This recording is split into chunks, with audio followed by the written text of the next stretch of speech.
बच्चों क्वेश्चन है कि गुणनखंड कीजिए। अब गुणनखंड किसका करना है बच्चों? यहां पर 25/4 x square minus y square बटे 9।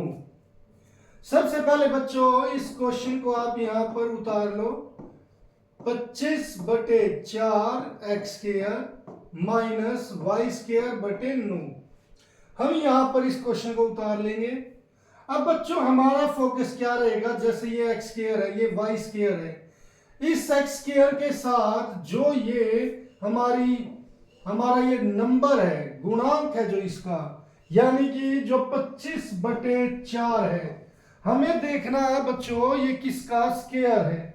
ये हमारा 25 जो होता है बच्चों 5 का स्क्वायर होता है, और 4 है वो 2 का स्क्वायर होता है। तो यानी कि ये 5/2 का स्क्वायर हो गया। ऐसे ही बच्चों यहां पर y के साथ में है, y के साथ में ऊपर कुछ नहीं है तो यहां पर हम 1 लिखेंगे, नीचे यानी कि डिनोमिनेटर में है 9। तो बच्चों अब हमें यह देखना है कि ये किसके स्क्वायर है। तो बच्चों 1 तो 1 का स्क्वायर होता है और 9 3 का स्क्वायर होता है, तो इसलिए हम इसे लिख सकते हैं 1/3 का स्क्वायर। तो इसीलिए बच्चों हम इस चीज को लिख सकते हैं 5/2 एक्स इसका होल स्क्वायर माइनस 1/3 वाई इसका होल स्क्वायर। और उससे पहले बच्चों हम यहां पर इस चीज को आई मान लेते हैं, आई। अब यहां पर बच्चों हम इसे कोई नाम दे देते हैं ए और इसे नाम दे देते हैं बी। तो मैं लिखूंगा यहां पर माना 5/2 एक्स किसके इक्वल है? ए के, व 1/3 वाई किसके बराबर है? बी के। तो इस तरीके से बच्चों हमने इसका नाम रख दिया। इसीलिए जो आई है बच्चों वो क्या हो जाएगा यहां पर? ए स्क्वायर माइनस बी स्क्वायर। ये इसका नाम हो गया बच्चों, ये फार्मूला।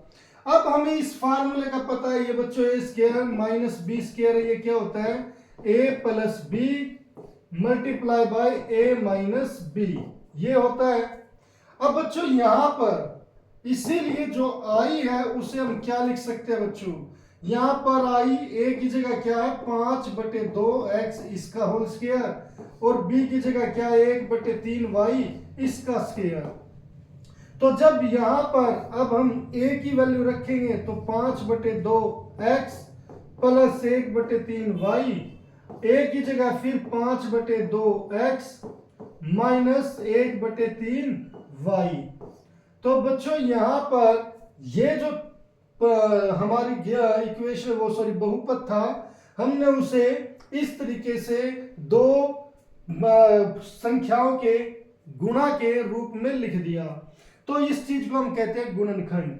तो बच्चों ऐसे के लिए हमने किस आइडेंटिटी का यूज किया है? हमने इस आइडेंटिटी का यूज यानी कि ए स्क्वायर माइनस बी स्क्वायर, जिसे हिंदी में हम सर्वसम्मी का कहते हैं, इसका यूज किया। तो बच्चों ऐसे हमने ये क्वेश्चन सोल्व करना है।